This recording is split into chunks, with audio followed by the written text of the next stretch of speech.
Hey guys, welcome back to the main event. I'm Daniel, and tonight we're going to WCW for Bash at the Beach 1995. An event so hot they had to put it on the beach. Seriously, this is on the beach. This is not an arena. This was at the beach. What, was there tickets here, or did everybody have to watch it for free? Like, what's the deal here? Like, how were they sure like nobody like from the beach did just wander over? So I'm not gonna lie, I would have. If I didn't have the money, but I wanted to watch Bash at the Beach, I would just walked over. I don't know. It's funny because you see like an aerial shot of like a crowd, pretty decent crowd, but you see like people like in the background playing in the water. I'm like, Bash at the Beach is happening right next door. You're not gonna check it out, man? I don't know. All right, so anyway, this is July 16th, 1995. We're at the beach in Huntington Beach, California. A little under 10,000, I believe. And the main event is a steel cage match for the world title. Big Van Vader versus Hulk Hogan with the mouth of the South, Jimmy Hart, and Dennis Rodman in his corner. Yeah, this is a main event right here. Like, seriously, like, okay, I understand most internet fans just hate Hogan, but, like, let's just look at kayfabe for a second. He's, like, one of the biggest stars in the world. He's got, you know, regardless of if he was politicking in the back or not, guess what? As far as kayfabe goes, he has been just dominating it, crushing it in WCW. This is the 1 year anniversary since he has been in the WCW ring. He made his WCW debut a year before, fighting Flair. And of course, this match, this feud, if you will, this war, who am I kidding, has been building for the better part of the year. And they've yet to actually come to a, like an actual conclusion. Like every match they had ends in a ridiculous manner. Whether if it was by disqualification like their first encounter, I believe that was Super Brawl, or the strap match, which they had at Uncensored, where for whatever reason Hogan strapped the strap on Ric Flair and drug him around and won the match. I don't know. Or the tag match where Hogan pinned Flair but did not pin Vader. So he was not ever beaten by Hogan. So, I mean, this is kind of cool because it literally is like, alright, you got the hottest, you know, biggest world champion right now, Hogan, who's on an incredible streak. But you got Vader, an unstoppable force that Hogan has yet to pin or beat. And what better way to settle it than inside a steel cage. So this is pretty freaking epic. Oddly enough, Vader does not have Flair or Arn Anderson accompany him to ringside. Granted, it is Vader, for fuck's sake. I mean, who's going to really try to back Vader up? He doesn't need your backup. He's the backup.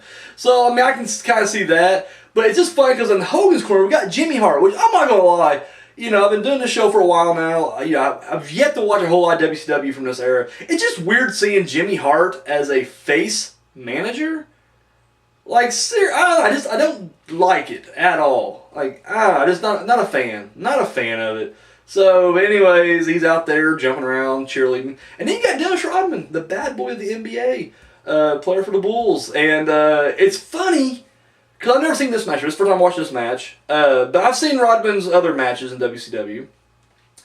And whereas, even then watching him, I was just kind of like, But the one match that made me kind of buy into Dennis Rodman as a legitimate threat or wrestler, and I'm going to probably lose a lot of cred here, but the dollar DVD I bought at Walmart, the iGeneration Pro Wrestling, whatever it was called Rodman Down Under is what the DVD's called, but it was Kurt Hennig versus Dennis Rodman for like the iGen World title or whatever, and because Henning's awesome at working his ass off, like, Rodman looked really good there. So, for some reason, when I'm watching this, I'm buying that Dennis Rodman can be good backup. Rodman's out there because he wants to make sure no one interferes, which, once again, strikes me as odd because, once again, it wasn't until, like, 2001, 2002 where I was just like, hey, Rodman, sure, I'll buy you as a badass. 95, I probably wouldn't have. Because even, like, 97, when he teams up with Hogan and fights, what was it, Karl Malone and DDP? Was that the match? Or was it Giant and DDP at that point? I don't remember. Either way, whenever he has that match, I was like, nah, come on. Anyways, it just seems odd to me that, I know why, obviously. It's mainstream exposure. You got a celebrity in your corner. I get it. I'm not like kayfabe wise. Like, really, you couldn't get Macho Man, Sting, the Renegade. Like, the Renegade's still racking up wins at this point. Like, he hasn't been like terminated because he's a Warrior ripoff just yet. And I'm thinking, like, any of those guys, kayfabe, would be great bodyguards to have to make sure that Flair and Anderson does not interfere. No, instead, he gets Rodman. He gets the Worm, I guess. So anyway, that was that. So the match, you know, just them pounding the shit out of each other. It's a big slugfest inside the cage, which is what I like. At one point, Vader, you know, he has that big fucking like samurai helmet he comes out in. And he has it like in the corner, like on top of the turnbuckle. And of course, at one point they're bashing each other's head into it. And the referee just picks it up. And it's funny because after like Vader gets bashed into it, Bobby Heenan's like, "What is that, steel?" And Shivari's like, "I think it is." And I'm like, "Come on, guys, really?" Because like then like, the referee just picks it up, no problem, and just like lops it over the, you know, the cage. And I'm like, "Hey, why did the referee do that?" Once again, no DQ, but whatever. But this like, I don't know. I just noticed that WCW commentating is some of the worst. I mean, just some of the absolute worst.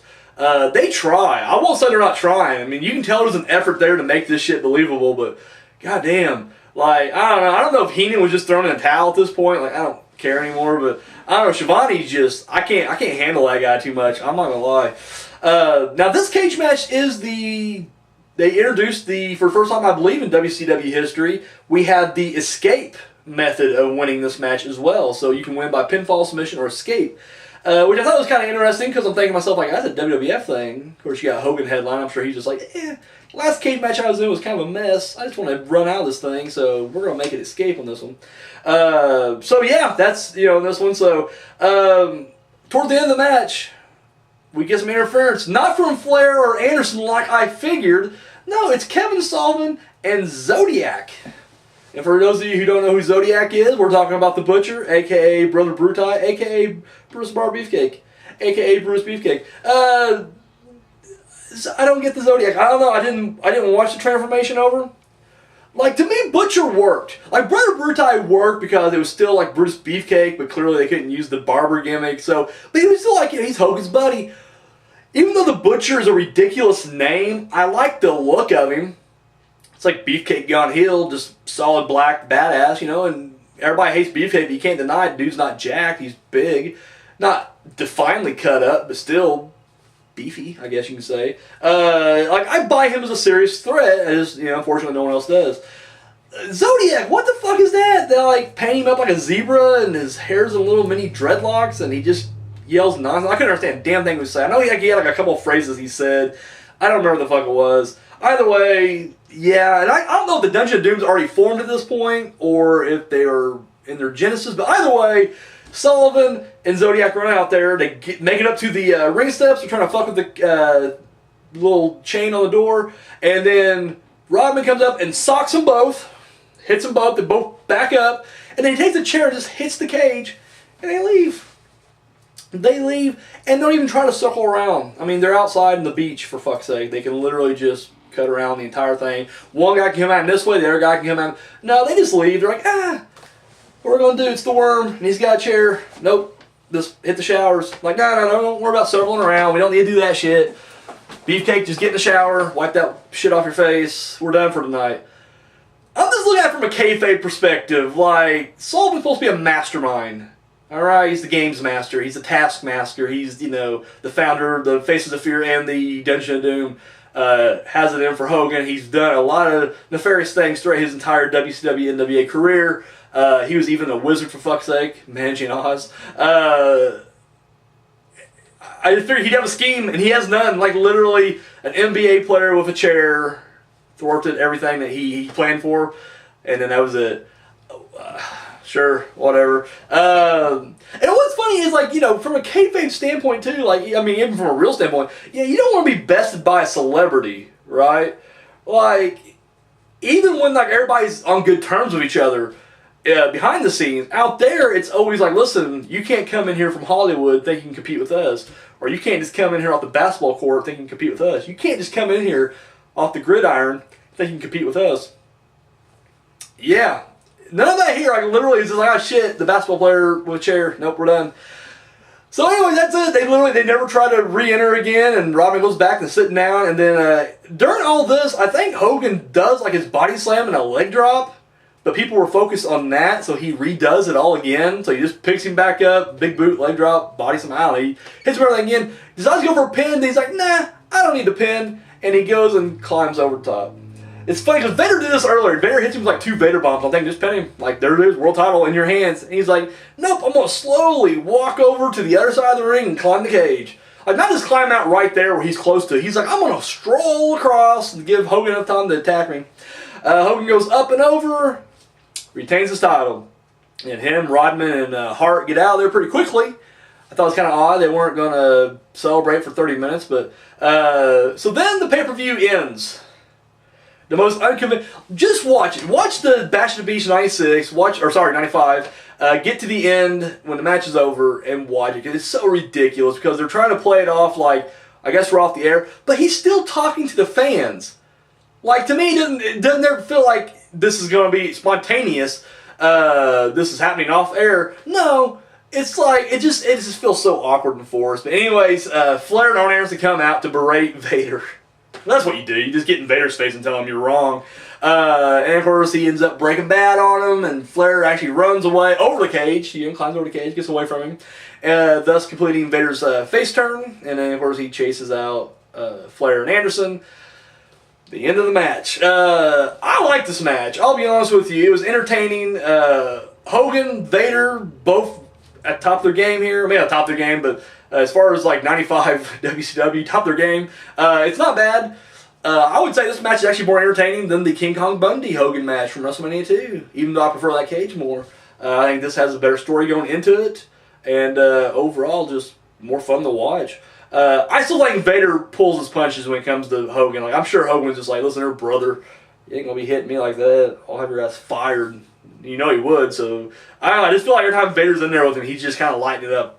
He's not stiffening like he did everybody else.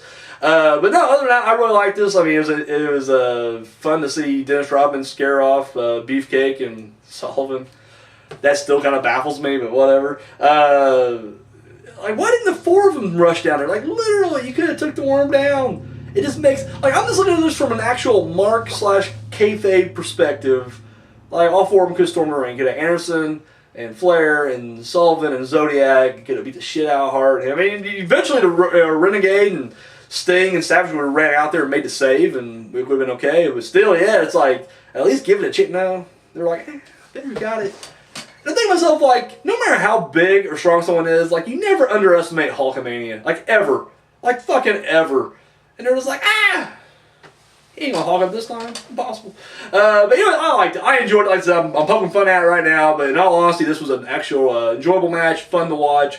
Just good. Classic. I mean, once again, if you don't like Hogan, you ain't gonna like it, but if you're like me, you was raised in the 80s, 90s, and love Hulkamania, this is it right here. This is a classic Hulkamaniac match. So I enjoyed it. Let me know what you guys thought of the 95 cage match, Bash the Beach, down below.